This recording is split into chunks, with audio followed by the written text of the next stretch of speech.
Salut les gars, bienvenue sur cette vidéo. Aujourd'hui, c'est une vidéo un peu différente des vidéos habituelles parce que je ne suis pas à la salle.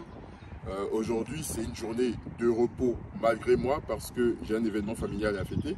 Donc, on est aujourd'hui vendredi 11. Donc, il y aura vendredi 11, samedi 12 et dimanche 13 où je ne vais pas m'entraîner. C'est rare que je prenne 3 jours de repos plutôt. Donc, on va en profiter pour faire des vidéos un peu différentes. Ces prochains jours, on va parler de différents sujets. Aujourd'hui, je voulais aborder un thème, c'est vouloir progresser trop vite et essayer de sauter des étapes. Parce qu'en powerlifting, la plupart des pratiquants qui vont arriver vont progresser très vite sur les premiers mois, les premières années. Pourquoi? Parce que vu qu'ils ne faisaient pas avant, de toute façon, ils vont très vite progresser. À partir d'un moment, on va arriver à un certain plateau. Et c'est là qu'il va falloir être fort mentalement pour pouvoir respecter votre progrès, parce que la progression ne sera plus aussi linéaire. Il y aura des hauts et des bas.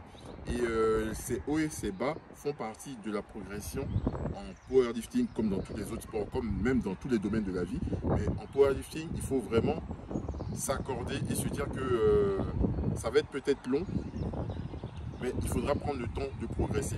Je vous faisais ce parallèle parce que il y a beaucoup de powerlifters qu'on voit sur les réseaux et comme on a une certaine proximité avec eux, on a l'impression qu'en fait le powerlifting, quand il y a des athlètes qui sont de haut niveau, on a l'impression qu'on peut arriver à ce haut niveau très rapidement, ce qui est faux. Ce qui va être vrai pour certains athlètes, pour la majorité des athlètes, ça ne sera pas le cas parce qu'il faut prendre le temps de progresser. Moi, des programmes que je vous propose, ce sont des programmes ça dépend des athlètes, mais la plupart des athlètes que j'ai vont progresser, vont arriver à un certain moment où leur programmation, où leurs perfs vont vraiment exploser.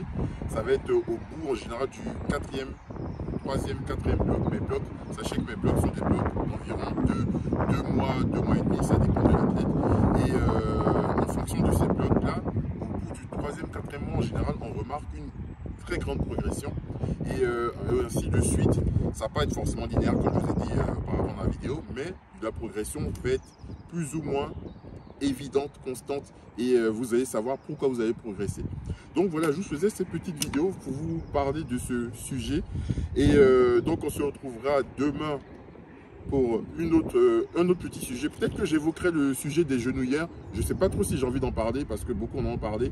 Je ne sais pas trop si j'ai envie d'en parler, mais en fonction des retours, je verrai si je vous parle de ça. Donc on se retrouve dès demain pour une nouvelle vidéo. Portez-vous bien. Ciao.